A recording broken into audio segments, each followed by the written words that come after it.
You may have heard of a land down under called Agartha. Not much is known about the supposed Inner Earth Kingdom, though it's caused a wave of schizo-posting, ironic memery, genuine white supremacy, Nazi occultism, and a school shooting. It's remained a stalwart of niche internet culture for over a decade, though in the last year or so, Agartha has been injected into the veins of mainstream memetics, clashing and combining with various figures. But underneath the gray area of sincerity and irony in these jokes, many people, throughout history and to this day, still truly believe in the existence of an Agartha, most often described as a vast network of tunnels that run beneath the surface world, linking multiple continents, likely with an entrance in or around the Himalayas. According to 19th and 20th century occultists who themselves based their mythmaking on the ancient esoteric traditions in Central Asia and India, not very Agarthan, a civilization of scientifically advanced and spiritually superior beings live away from the less developed Earth, guiding humanity from the hidden underworld kingdom of Agartha. But the story of Agartha isn't about geography or a hollow Earth, it's about the still surviving mystery of the lost realms. Across all mythos, across every continent, stories have been told of advanced hidden worlds separate from our own, existing somewhere in or above the earth, obscured from our knowledge and our maps. Atlantis, Olympus, Axland, Asgard, Hyperborea, and Agartha. 1,000 ancient societies can't be wrong. So is it real? Does it matter? And am I allowed in? All this and more as we go deep on the lore of a long-lost world, and I take you through the portal to Agartha. They silence the explorers, but it is real! Come, my child! Return to Agartha!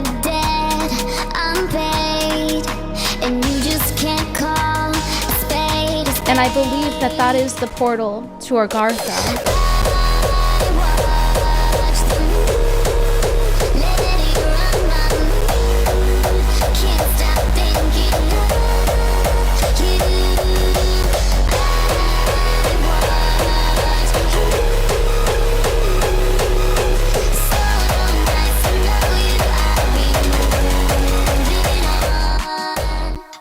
Just a reminder before we get into it, please like and subscribe.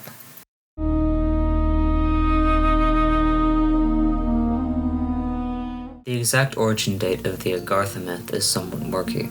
Some postulate that the earliest mention of Agartha appears in a 1774 scripture written by the 6th Panchen Lama about Shambhala, a similar mythical realm. However, it's exceedingly difficult to verify these claims due to the text being largely lost media, which leaves us with the first confirmed mention of Agartha being Louis Jacquelet.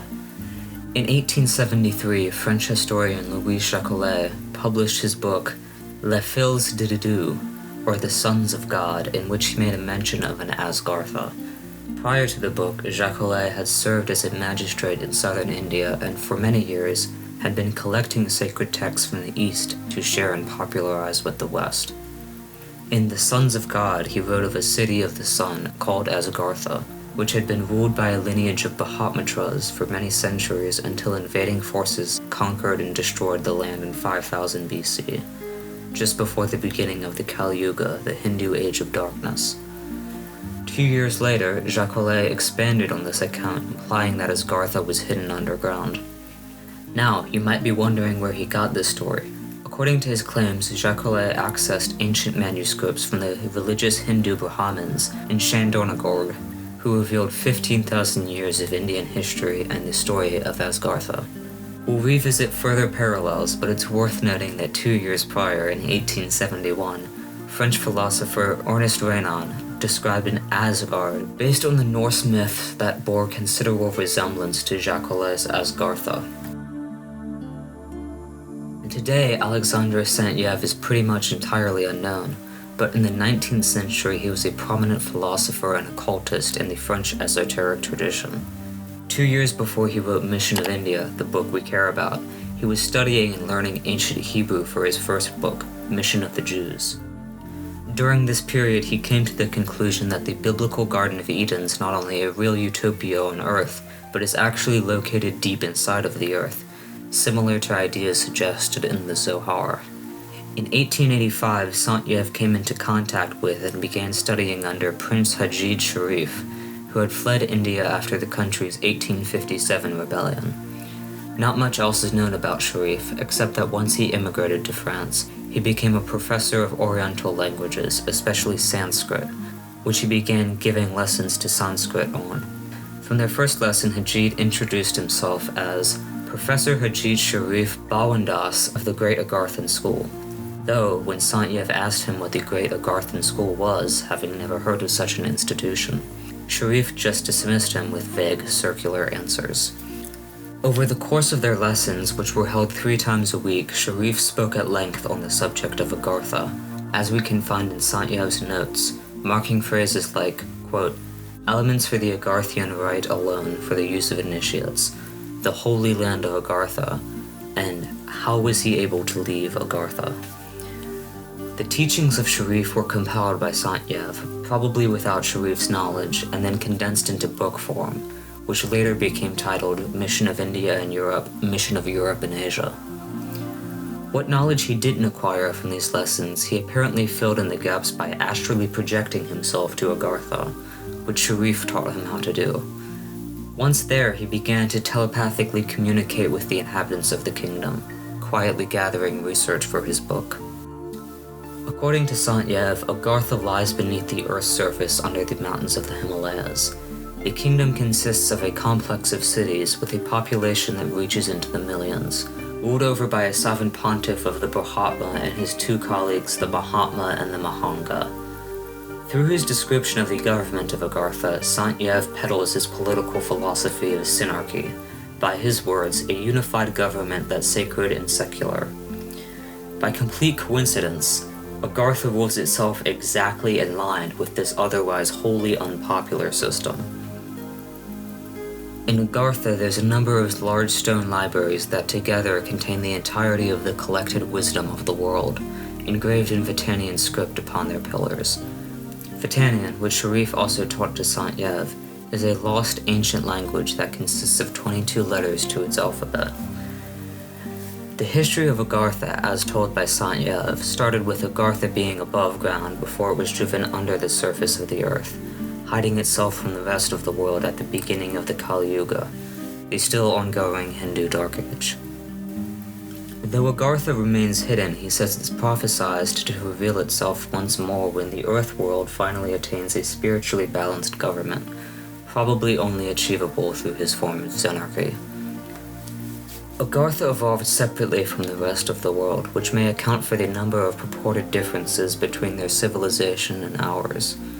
First of all, Agartha has developed their technology far quicker than the above ground, including their use of fiber optics, which Sant-Yev speaks about over a century before their invention, describing them as, quote, electrical pathways not made of steel, flexible glass, which do not imprudently deplete the carbon reserves of the planet nor saddle it with an iron framework no less conducive to the spread of some cosmic plagues.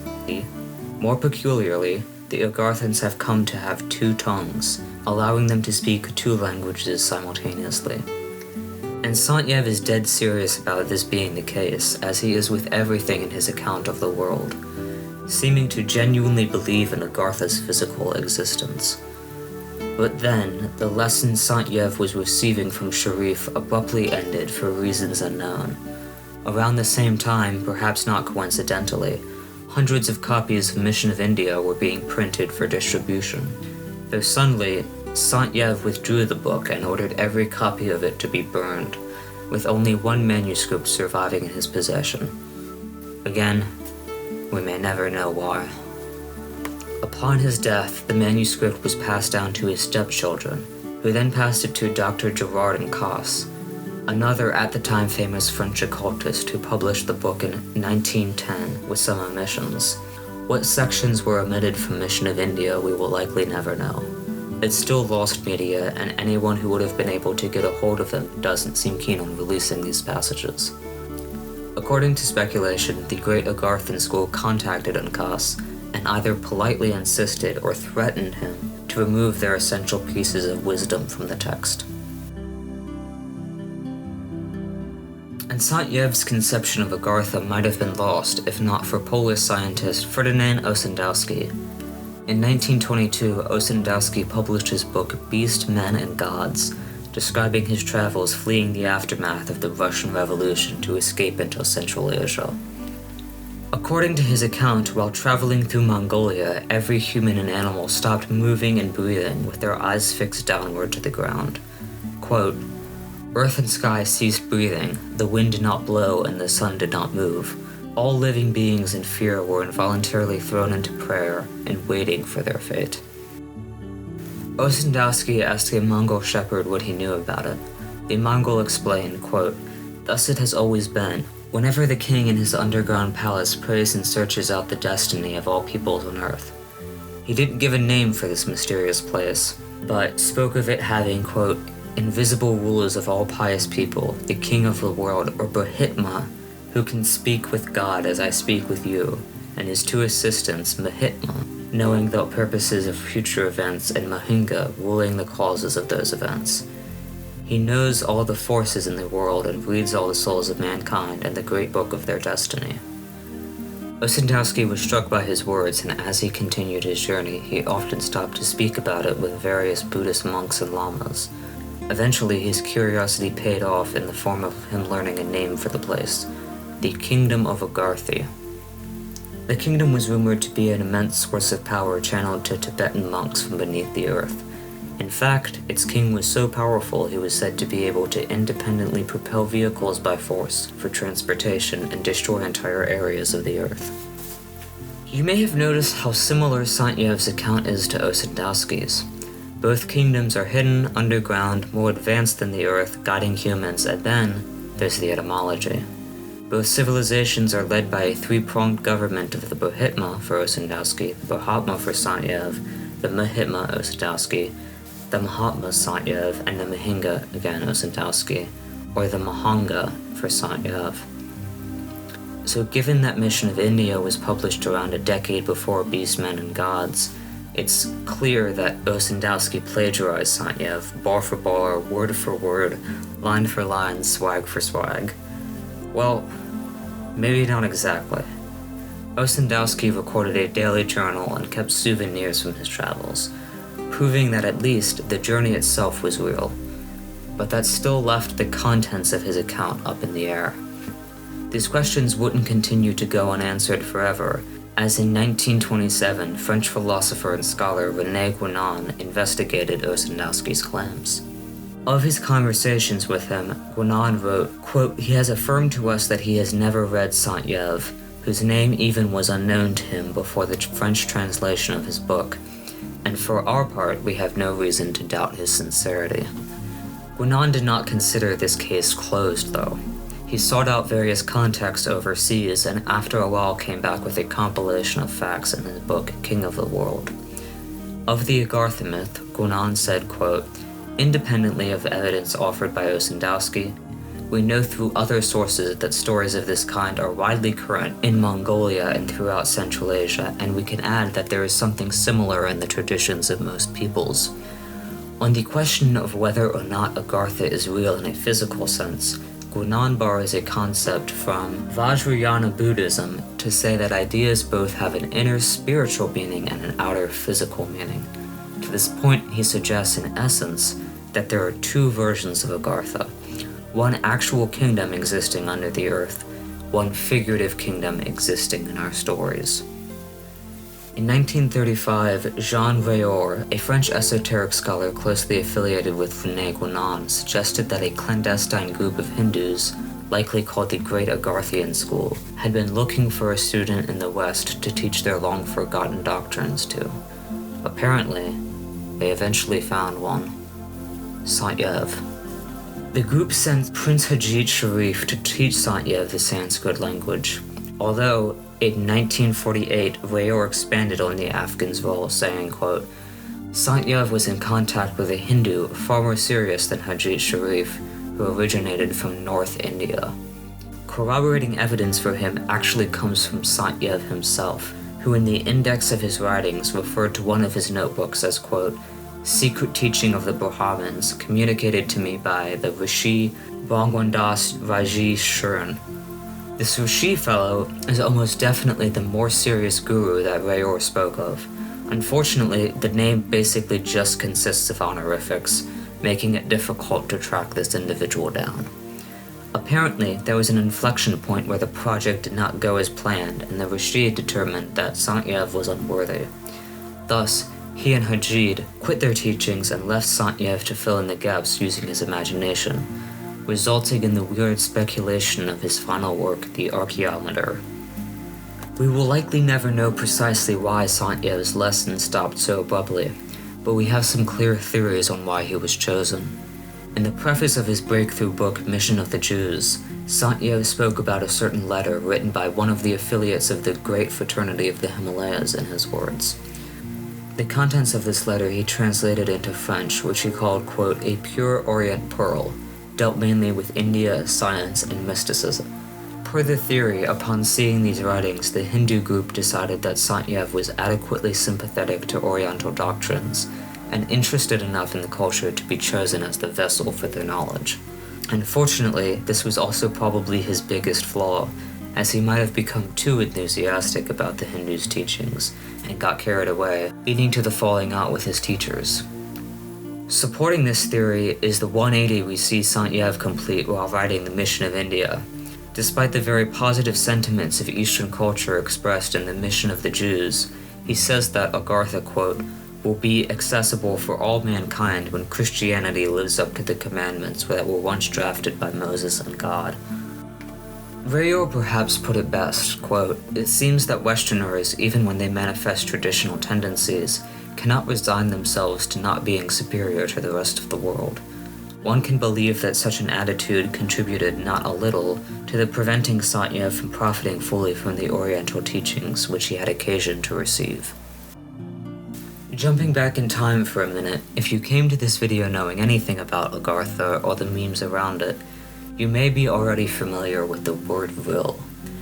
If you're not, Vril is a mystical energy that powers the descendants of Agartha, Hyperborea, and Atlantis. In modern day, think Chi but racist. In the last few years, the term has entered the stream of memetics around Hyperborea and Agartha, being co-opted by the alt-right. And not co-opted by the alt-right in the way the New York Times said going to the gym was co-opted by the alt-right, but like actual self-proclaimed neo-Nazis and the Nazis of old spoke of needing to self-purify the white race to reclaim our powers of will. The inception of the word began with Edward Bulwer Lytton's 1871 book, The Coming Race. Prior to the novel, Baron Edward George Lytton was an English writer who, for a time, served as a Whig Member of Parliament from 1831 to 1841, and a Conservative from 1851 to 1866. But he had started his career in the public eye as an author, gaining popularity with his 1821 novel Pelham, and writing prolifically since then. In these works, he coined a number of original phrases like, "The pen is mightier than the sword," coined in his 1839 play, Richelieu. "It was a dark and stormy night," the opening line of his 1830 novel Paul Clifford, which gave rise to the Bulwer-Lytton fiction contest for the worst written opening sentences. Pursuit of the Almighty Dollar, coined in his 1871 novel The Coming Race, and Vril.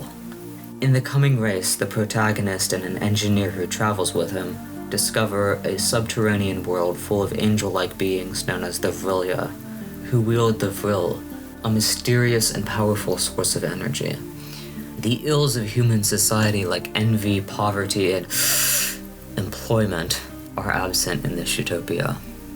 And as the Vrilia evolved their civilization of perfection, they also evolved physically, with the women being taller and grander than the men, as controlling all the reproduction of the race. These concepts, not the women part, would become quite popular with a certain group of individuals who would go on to influence much of world history. They're called the Nazis. You may have heard of them, but we'll get to that later. Vril, for the uninitiated, has since been adopted by internet culture and then tied to Agartha. As mentioned before, Vril is a mystical energy source that gives immense powers to whoever wields it. Before there was the memes, there came the supposed Vril Society that engineered Hitler's rise to power. Allegedly, the Nazis also tried to build UFOs powered by Vril. If you're familiar with the Nazis' involvement with the occult, This is somewhat believable, but it's still unconfirmed. Then Robert Blumetti started the Church of Virology in 2006, a cult inspired by his book Virology, The Secret Science of the Ancient Aryans. I think you can imagine what they believe and teach. But many in the cultural alt-right have better ironically adopted Vril as a joke. Vrilliam, a far-right corporate influencer and the son of the red pill lawyer James Sexton, gained notoriety off of Instagram Reels before his gay communist past was exposed and he was ousted. What the fuck am I saying? Obviously, he borrowed Vril for his name, that I assume is a portmanteau of Vril and a misspelling of his name William. For the sake of brevity, I will leave it here and exposit no further on the matter of Vril, but suffice it to say, there are many, many examples of Vril being used in a meme sense for the online right wing.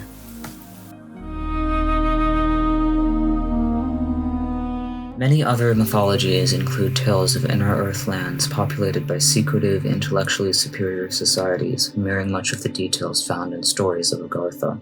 These lands are often similar enough that Agartha could be the same mythological place just going under a different name. Some lands probably started with the same ideas and then diverged outward into a distinct strain of tales.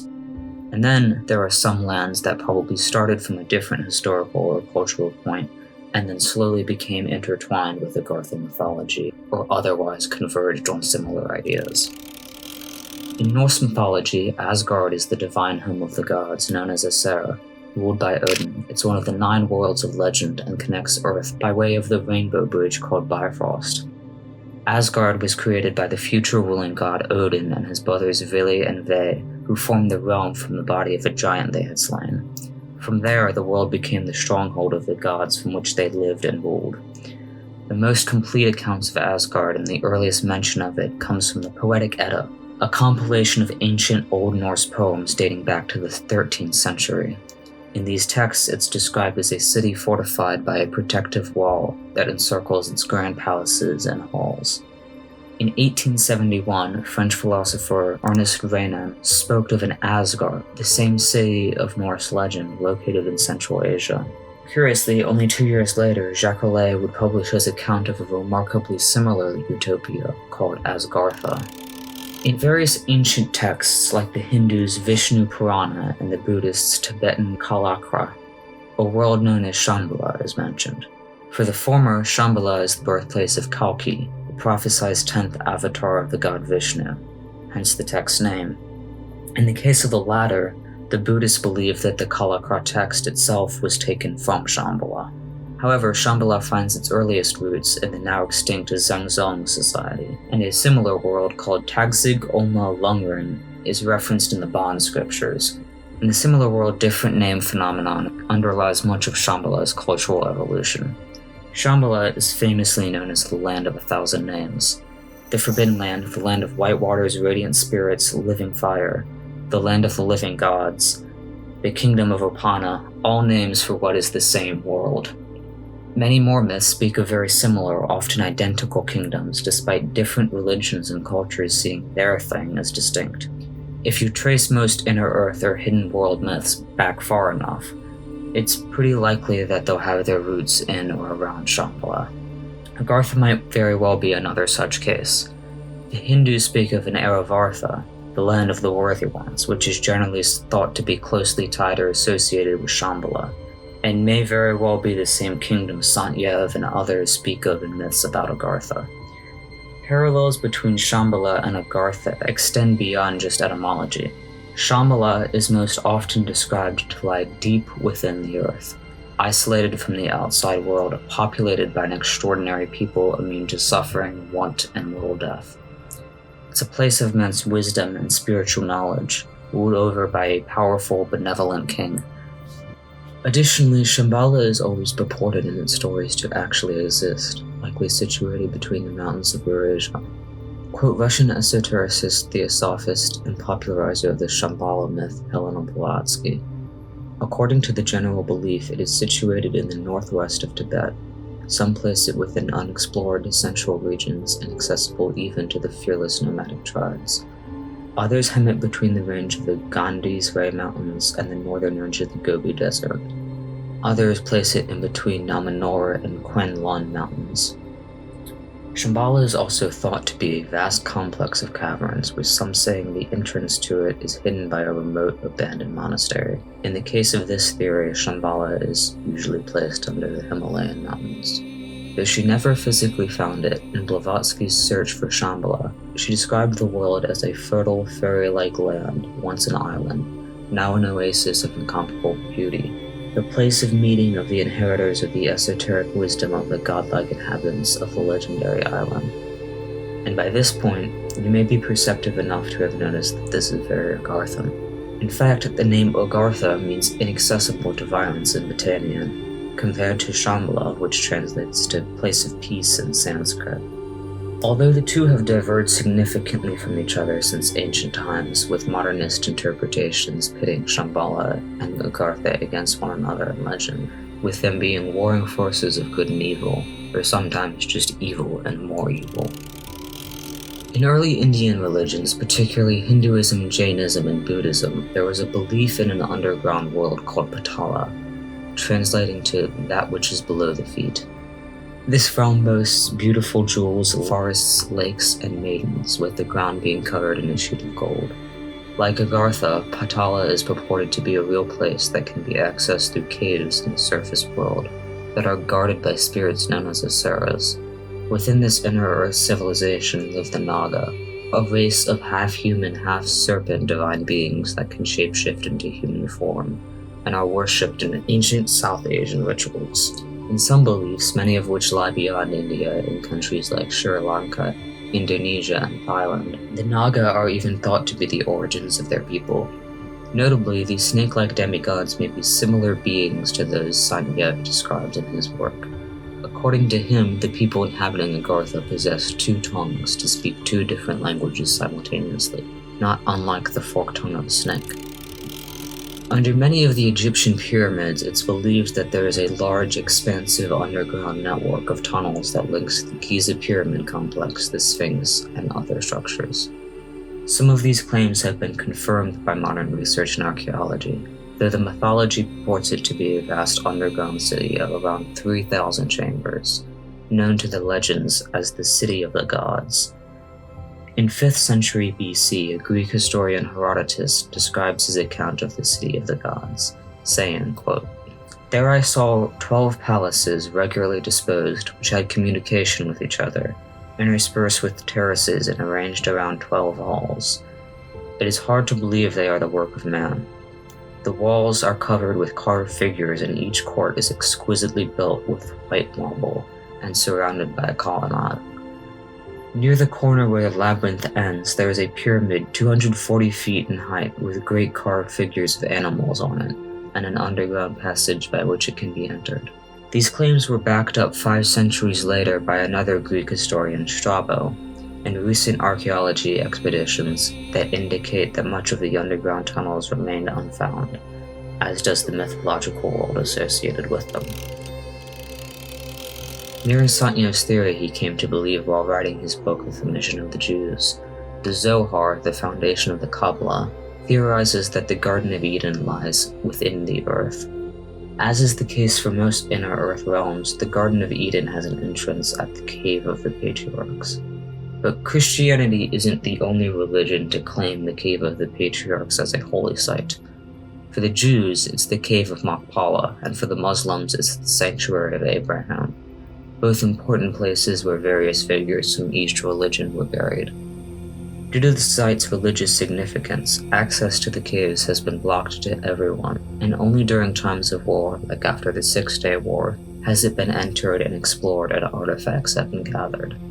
Like the Egyptian pyramids, little is known about the cave, leading many to believe there are secret chambers and passageways contained within. What first few chambers we are aware of were discovered by removing and damaging boulders, stones, and the like, obviously something that is prohibited now.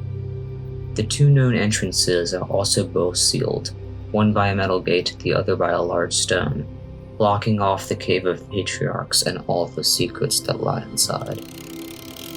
According to Mayan mythology, below the ground is a realm known as Xibalba, the land that the sun goes down into. In the Mayan story of creation, the Popol Vuh, Xibalba is described as having physical structures and locations that comprise the civilization, with its entrance in Guatemala.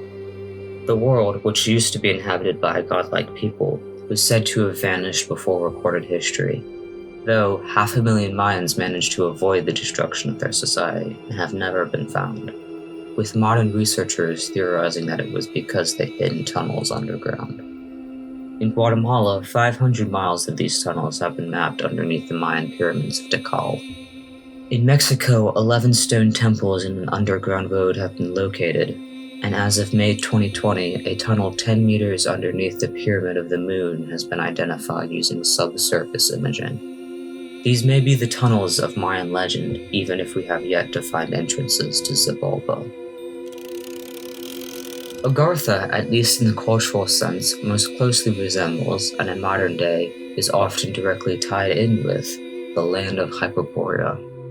In Greek mythology, Hyperborea is thought of mostly as a mythical world, though there has been some speculation over it being a real location. The name Hyperborea translates to mean beyond the north wind, suggesting if it were to be attached to a physical location, it's probably believed to be beyond the north wind, likely somewhere in the Arctic. In Hyperborea, there lives a race of eternally youthful figures of divinity that worship the sun god Apollo. Remember the motif of the sun. This will become important later. The region was mentioned by writers like Herodotus, Pliny the Elder, Pindar, and Ovid, who speak of Hyperborea as a place inaccessible to regular mortals. The Greeks thought that only semi-divine heroes such as Hercules were able to visit Hyperborea. As far back as 1686, English astronomer Edmund Halley tried to explain the shifts in the Earth's magnetic field with his theory that below the surface there are 3 concentric shells, that each have poles that rotate independently. Additionally, he believed these layers were inhabited by beings who relied on an unknown light source. With Halley's genius lending credibility to the theory, Hollow Earth began to gain steam.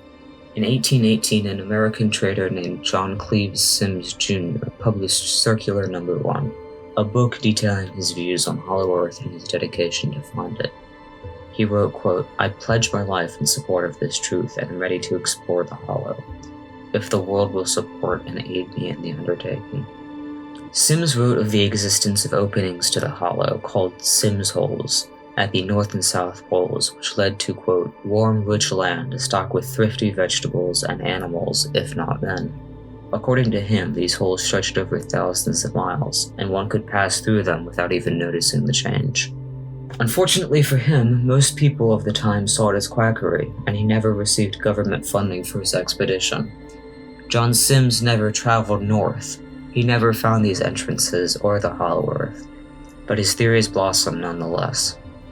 And much of the modern Hollow Earth theory is divided among a few different schools of thought, as tragically, we now know that the Earth's interior is solid and contains a few layers of the mantle and core. Yet, Hollow Earth has persisted in the face of these facts, relying on fringe or outdated notions, many of them influenced by the ideas of religious occultists, ancient Greek or Tibetan mythology, and even non-believer fiction writers like Dante in his Inferno. In 1908, before Saint-Yev's mission to India was even republished, American writer Willis George Emerson penned The Smoky God. This book serves as the supposedly true account of a Norwegian sailor, Olaf Jansen, who entered a hollow in the earth through the North Pole and lived there among its peoples for 2 years. Emerson does not specify the name of the place Jansen visits as Agartha or Shambhala, but subsequent writers and researchers have determined that he was in fact likely referring to Agartha as the Hollow Earth kingdom he describes, and conflates with the Garden of Eden. Given its publication, the latter half of the boom in Hollow Earth sci-fi stories, it doesn't do much in the way of originality or science, though it perfectly encapsulates the themes behind the theories that persist today. From the outset of the book, Emerson frames the story as him just sharing Jansen's wild tale, while he subtly prods evidence into the narrative to suggest Maybe the Norwegian guy is not so crazy after all. In essence, he frames the story of his belief behind a curtain of, well, that's just what this guy said, and I think he's just as crazy as you do. Unless... Regarding the inhabitants of the Inner Earth Kingdom Jensen discovers whilst traveling, they are said to be an unnamed humanoid species of gigantic stature, full beards, mild and beautiful faces, exceedingly fair with ruddy complexions. The beings speak in a form of Sanskrit, suggesting Jensen believed them to be quite ancient, using one of the oldest languages known at the time in 1908. Additionally, they've refined their ways, demonstrating an ease of manner which we deem a sign of good breeding, and see gold as merely decoration rather than money. However, despite being so advanced, they still possess a pagan religion, worshipping the sun, which is known to them as the smoky god, the throne of their Jehovah. Though this book provided the most influence for Hollow Earth theory, its actual details seem to be more in line with Agartha or Shambhala myths. It could be the case that Hollow Earth, at least its modern variants, were simply more science-driven expansions of the myth of Agartha. Whatever the case may be, the writings of Hollow Earth theory found themselves a prominent place on the bookshelves of every modern occultist, in a way that Agartha or Shambhala never could. As the 19th century faded out, religion and spirituality slowly fell out of favor as well, leaving a gap for the pseudoscience of Hollow Earth to emerge. This shift precipitated the real kickoff of modern occultism.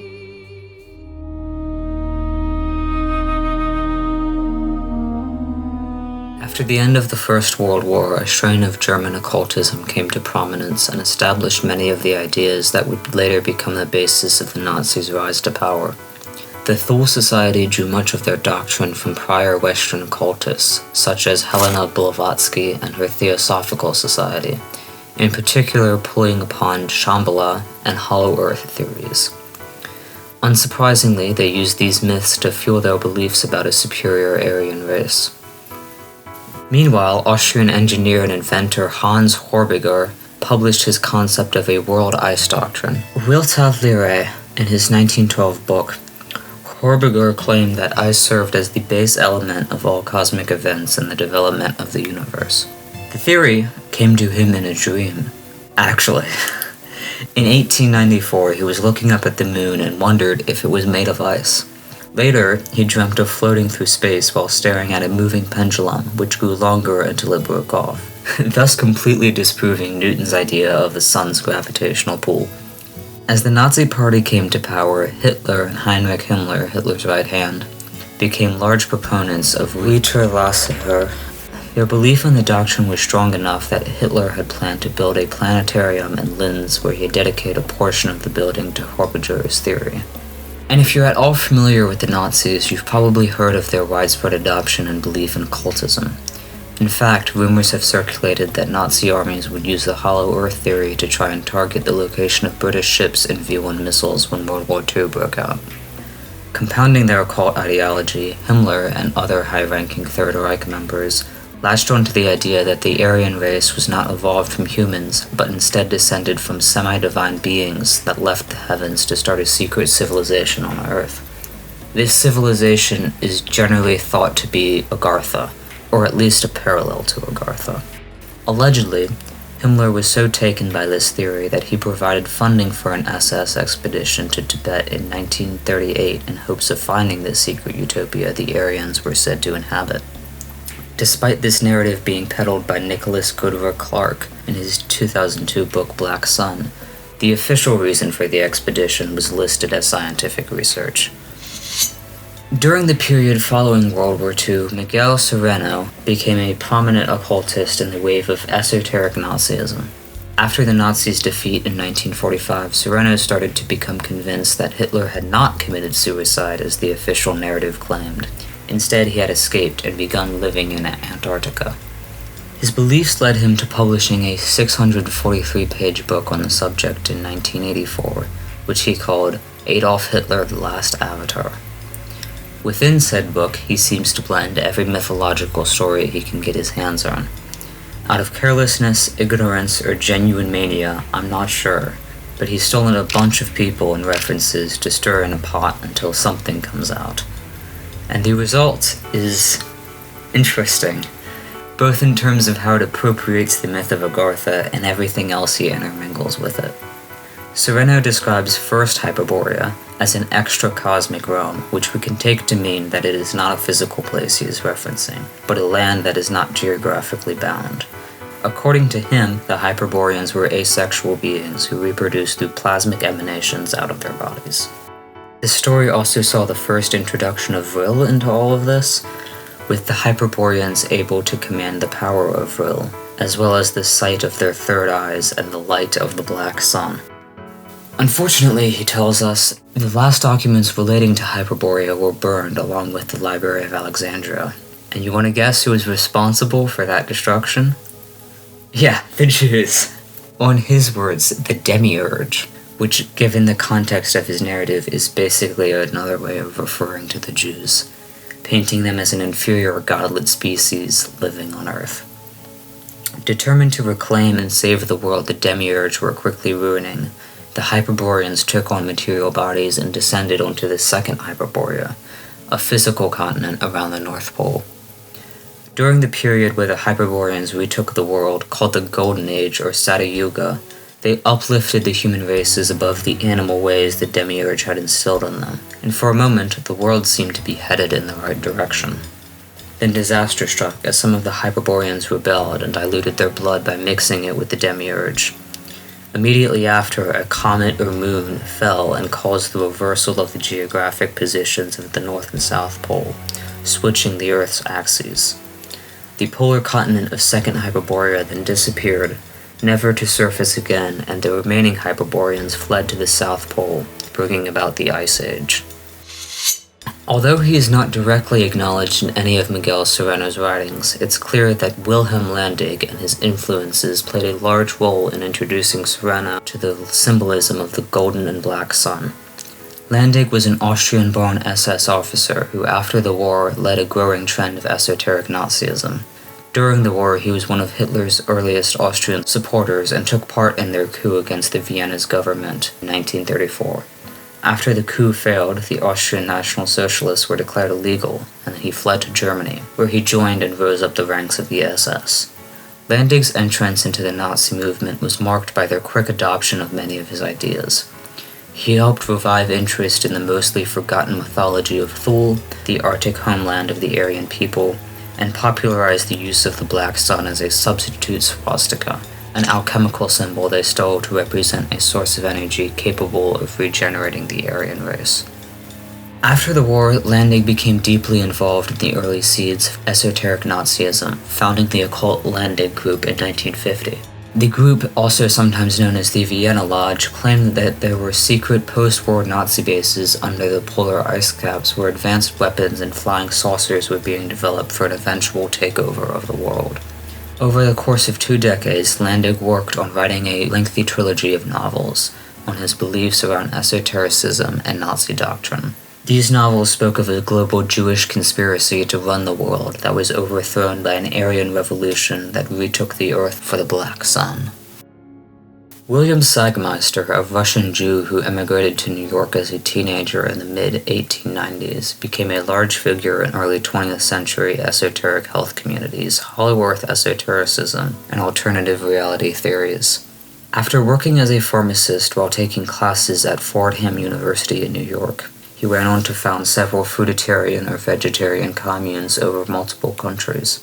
However, his efforts had to often restart, as he led the commune's members with false promises, monetary fraud, and questionable health claims.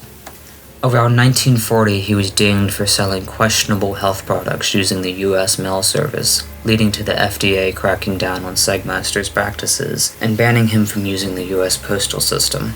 This left him, once again, forced to relocate. And when he moved to Brazil in 1955 or 56, he began writing prolifically, churning out articles, pamphlets, and books, often publishing under the pseudonym Raymond W. Bernard. Getting back to Agartha, Sagmeister began attending meetings for the Theosophical Society. There he met Professor Henrique de Souza, whose wife was supposedly an ageless, beautiful 50-year-old in Lantern. In private conferences with de Souza, the professor told him about the details the society had not revealed to the general public. Notably, he spoke to Segmeister of tunnels to Agartha that could be found in the Rakandar Mountains, and gave him a secret password to get him past the hostile guards that protected the Agarthan tunnels. In 1960, Segmeister published a new book on the subject, called Agartha, the Subterranean World Flying Saucers from the Earth's Interior. Though calling it new might be a stretch, as much of the material was borrowed from the books of Hungrenin, none of which were available in English. O.C. Hungrenin was a Brazilian journalist responsible for mashing together UFOlogy and theosophy in his theories that UFOs were not foreign incomers from other planets but originated from our own Earth. The unidentified aircrafts themselves were, according to him, driven by descendants of the Atlanteans, Hyperboreans, and Lemurians. The three races had survived the great nuclear disaster that caused their respective continents to sink and become uninhabitable. To avoid extinction, the species had all fled into a utopia in the inner Earth, but had begun returning to the surface due to the recent development of nuclear weapons. In his book, Segmeister named several locations where one could access the Inner Kingdom through its tunnel entrances, including under the Rakandar Mountains, Mammoth Cave, the Great Pyramid, and King Solomon's Mines. Despite his claims to have visited these tunnels and his many travels with guides to said tunnels, he never reached the inner Earth world he spoke of. Essentially, Segmeister is a bit of a copycat LARPer, but though he doesn't add any new ideas to the mythos of Agartha, he does add a nice little map you may have seen before. Now, this map is often put into Agartha edits, perhaps incorrectly, as the depiction identifies Agartha's capital city as Shambhala, indicating that, like Serrano, Segmeister was just throwing shit at a wall without regard for its lore or origin. It took around 50 years for the internet sphere to catch up, several of which were spent bringing the internet into existence. But, eventually, around the early 2000s-ish, Agartha creeped into the fringes of the online world. In his 2006 book Hollow Earth, David Standish pulls a few quotes from posts on a now-defunct website known as SpiritWeb, dedicated to, shocker, New Age spiritualism and the occult. Though later we come to focus mainly on Agartha, Hollow Earth was more popular online during this period due to internet sleuths and conspiracy theorists running rampant. And not rampant like now, rampant in like the early years of the internet, where the digital realm was almost exclusively inhabited, run by, and lived in by highly intelligent, excessively weird young men everyone at the time saw as too nerdy to be with the rest of society. As Agartha and Hollow Earth theories began to emerge in these subcultures, details of supposed entrances to the inner Earth were outlined to be anywhere from a military base in Dulce, New Mexico, to Batesville, Arkansas, to Mato Grosso in Brazil, and or, perhaps most believably and historically faithful, the Himalayas. Alternative reality had taken a hold of the early internet and would be here to stay, and Agartha would begin to venture outside of the fringes as the adoption of Hollow Earth and like theories started to spread outward into pop culture and especially into video games. Agartha is a land of many names, and while it settled on the Agartha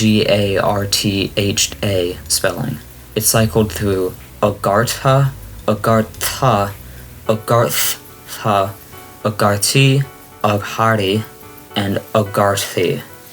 So it's perhaps not surprising that we might see versions of the name differing in some way from the generally accepted Agartha. Among these variations might be Agart, which appears in Final Fantasy IV as one of the less memorable towns.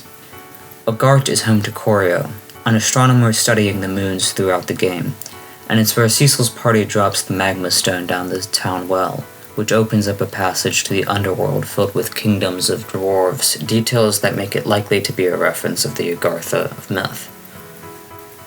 In Call of Duty Black Ops 1, 2, 3, and 4, Agartha, also known as Aether, the place above creation and the final universe, is a world that exists outside of the known and unknown universe as the first dimension and the home of the Keepers. Agartha is first mentioned in the map Shangri-La, where explorers Gary and Brock try to locate the gateway to the world, only to become trapped in time. And this entrance into popular culture, though subtle enough to miss, precipitated Agartha's entrance into meme culture.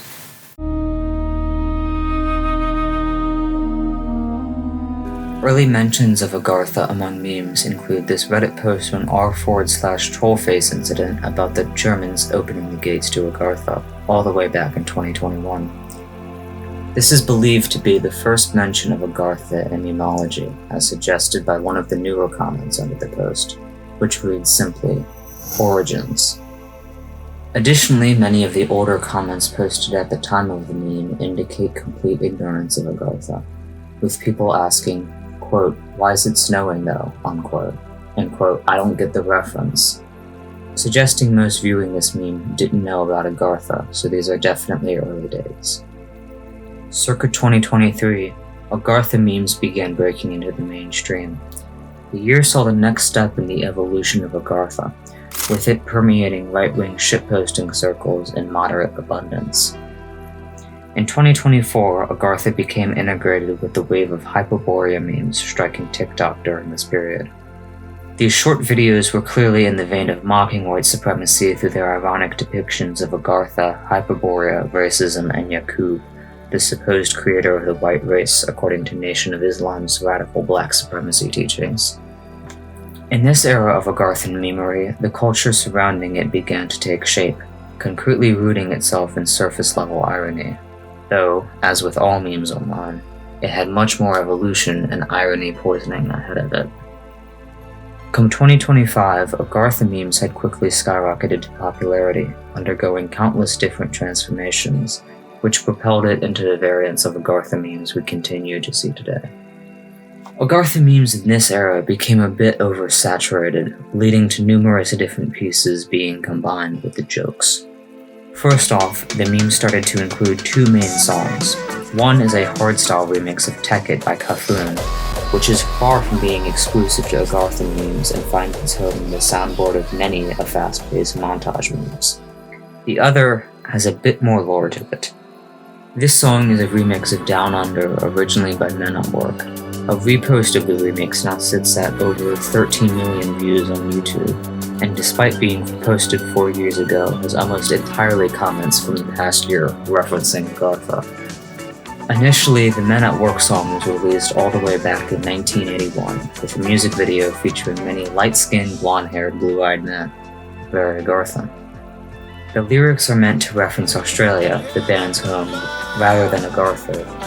Although the song is generally regarded as a patriotic celebration of Australian culture, at times the lyrics are fairly critical of the nation of materialism, spiritlessness, and greed. Nothing much changed in the way of that with the Lewd remix, but it sonically fits better with edit montages and draws further parallels between Agartha and Hyperborea, as the remix unintentionally mirrors the soundscape of Little Dark Age by Management, which came to be used in meme edits for Hyperborea. And then there's the people of Agartha memes. This guy is generally accepted to be the gatekeeper and guardian of Agartha, with his origins tracing back to the 90s when a man named Ivo Benda started the Chet's cult, the Cosmic People of Light Powers. Benda, believing himself to have telepathically communicated with aliens, decided to start a cult that eventually became a propaganda machine spamming flyers and mantras to campaign against the ills of modern technology. Regarding the Guardian, he goes by the name of Ashtar Shavan and serves as the Commander General of the Great Cosmic Squadron, whose mission is to guide humanity out of our degenerate ways and eventually evacuate people out of the doomed Earth via some alien mothership. The White Pharaoh is a bit more recent, having originated from a 2010s online slots game called Pharaoh's Fire. Not much else is known about this image, except that it probably came to be used in Agartha memes after gaining some steam in meme posts along the lines of, "Our social studies textbooks really had this guy on page 10, and it's an obviously historically inaccurate white Egyptian pharaoh." It's also garnered some theories concerning its Mandela effect, as many seem to genuinely remember this image being in an actual history textbook they read in school. If you have more on this, let me know. I've never seen this guy in any textbooks I remember, but I guess. The White Pharaoh often also appears alongside these two figures. This one we discussed before as being one of the head figures in the Nation of Islam mythology, responsible for creating the evil race of white people through selective breeding. This particular depiction of Yakub comes from the 1996 book The Holy Tablets, written by Dwight York, a black supremacist and founder of the New Wabian Nation. As of 2004, he's now sitting in jail, convicted on several counts of child molestation. However, you may notice that these two depictions differ slightly from each other. That's because in this case, this is not Yakub, but a rendering of YouTuber KSI to look like Yakub. The guy on the far left is Logan Paul, who co-founded the Prime Energy drink company with KSI, as well as the Lunchables rip-off brand Lunchly with KSI and MrBeast. Initially, both characters were taken from this image where KSI is again photoshopped to be Yakub, and Logan Paul has been dressed in a uniform resembling an SS officer, with the exception that the red armband that would normally have a swastika on it instead bears the Star of David. In this original image, they appear to be on the cover of a mock Prime ad where Auschwitz is in the background. I guess so. Following the assassination of conservative speaker and activist Charlie Kirk, he was immediately thrown into Agarthan memes and found himself AI edited to look more Agarthan. Blonde hair, blue eyes, the works. Coinciding with Kirkification, this was the first onset of a new wave of Agarthan memes, where many figures already in the memosphere became Agarthanized, including Flight Reacts, King Von, Elon Musk, Jeffrey Epstein, etc., etc. The typical scenery of Agartha is not originally of Agartha at all, but Hyperborea, with it being from Russian painter Vsevolod Avanav's 2000 piece entitled The Grandchildren of Puran, The Exodus of the Hyperboreans. Yet another link between Agartha and Hyperborea. And I don't want to go too much on belaboring the point here, but many other common fixtures of Agartha memery include reels of kids' real-life school teachers joking about whether or not they would be allowed into Agartha, oftentimes depicting those who would not be allowed into Agartha as Jews. More ubiquitous, however, is the presence of the white monster energy drink, obviously implying white purity and vril. But enough patronizing exposition. Let's get into what these memes mean.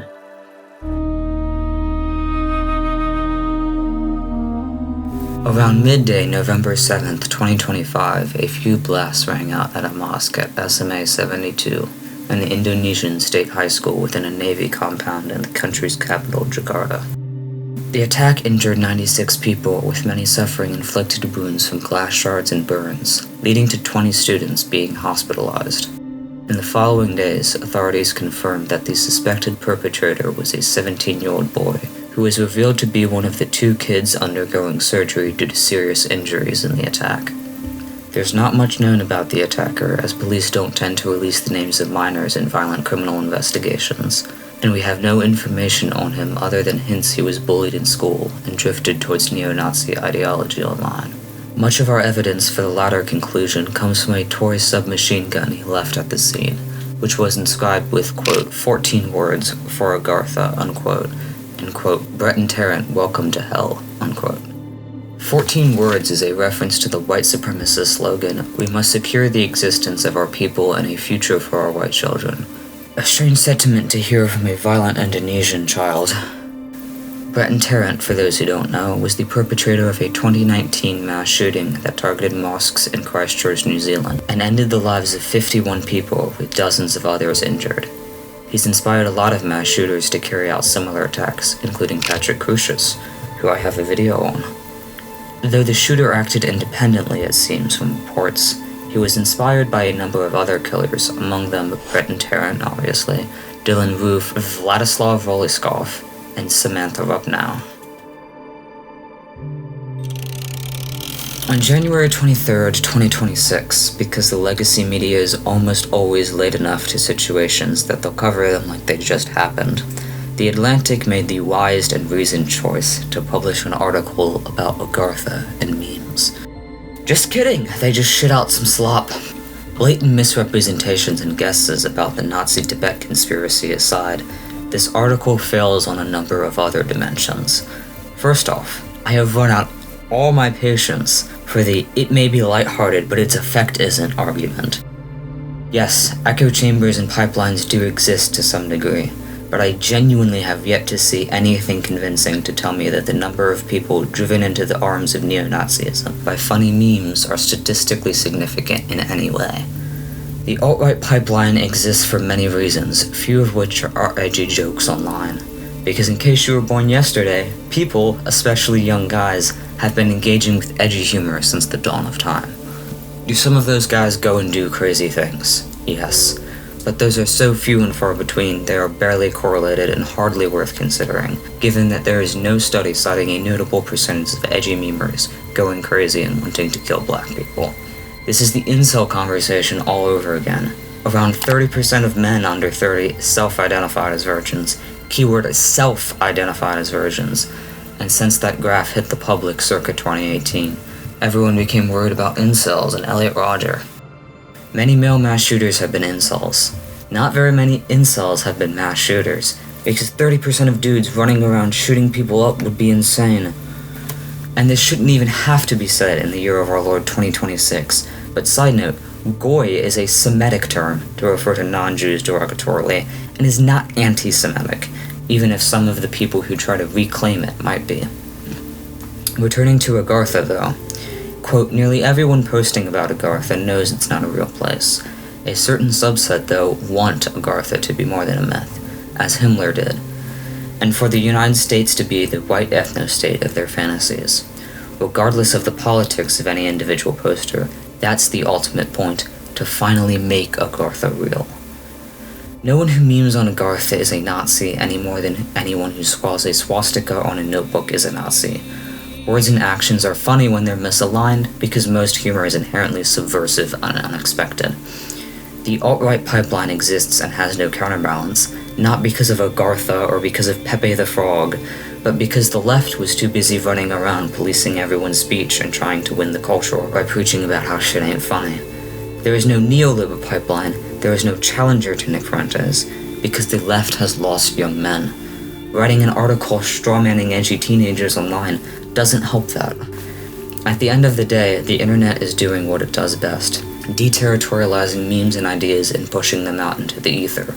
The post-war consensus is breaking down, and it's scary that we're starting to explore ideas that for the last near century have been blanket banned from our vocabulary and painstakingly punished out of our brains, even if those ideas start at jest. And on the unironic side, genuine Agartha and white supremacy posting is attractive, because up until now, and we'll say including now at this point, there has been no pushback to neo-Nazi ideology except screeching and stifling anything approximating something Hitler might have espoused. Nazism may have a litany of ideas not worth exploring, but it also has a lot of ideas that people do want to explore, and we ought to explore these ideas more, even if only to better steelman our arguments against them. First off, before we wrap it up, the myth of Agartha, and likely the people of its kingdom, are not very Agarthan in the modern sense of the word.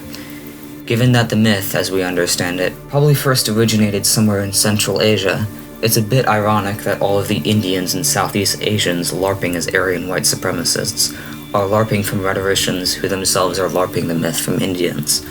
Poetry. Not even Shakespeare could write TS. With that being said, there are definitely some bad actors who have co-opted Agartha, who do dream of Agartha coming real as an ethno-state utopia. I'd be remiss not to acknowledge them, even though it is a small minority. It's likely the case that a lot of edgy online right-wingers like Agartha and think it's funny, but also like the idea of an ethno-state. That's real, but I don't believe for a second that the reverse applies, and there's a lot of Agartha meme makers who are edgy online right-wingers who think that an ethno-state should happen.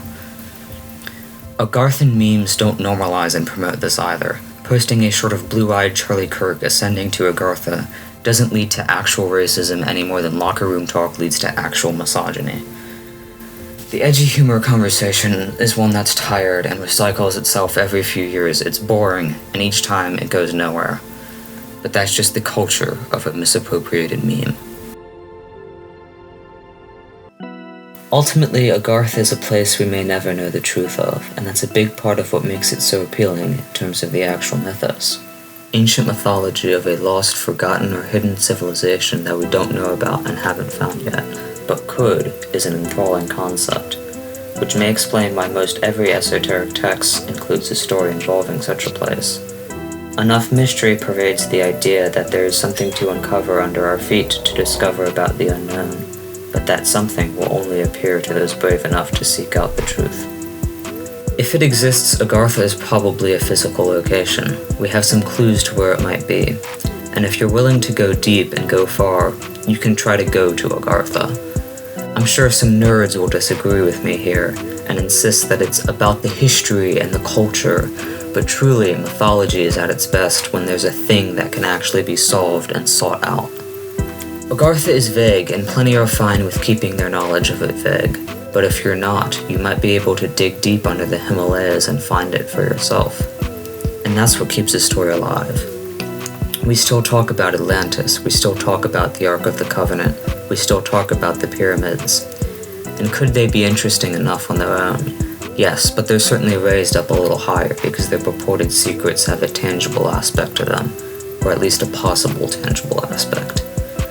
What makes Agartha stand out even more is the hierarchy idea, that we're inferior, some others are superior, and we can become like them if we do something about it. This is bar for bar the dream of capitalism, the justification for subjugation and discrimination, the basis of most religions, and the driving force behind 70% of everything we do as people. I'm doing it right now. I'm making videos and posting them to get my money up to build a portfolio to acquire swag. You're probably doing it right now, watching this video to gain some esoteric knowledge about something most people aren't very knowledgeable about. And especially now, when you give an uncertain person in an uncertain world a hope pill that somewhere out there, just beyond their reach, there's a world full of wisdom and stability, they're gonna take that pill. I'd take that pill. And these are all normal, not crazy thoughts to have and to want. But if you aren't normal and you are crazy, you're definitely going to be drawn to these concepts. It's not hard to understand why certain individuals would co-opt Agartha for ill intent. If you already believe you're superior, you'd want to seek out things to attach yourself to prove that you're superior. Or maybe you just find TS funny and it ain't all that. Anyways, partial thanks to WitherSG for the idea, thanks to all of you for watching, and as always, remember, if you like this video and want to see more like it, hit that like button and subscribe to the channel. We got a Patreon, we got a few more videos up, so thank you for checking those out if you decide to. And thank me, as I'm getting all of us into Agartha. And until next time, see you down under. Godspeed, bitches.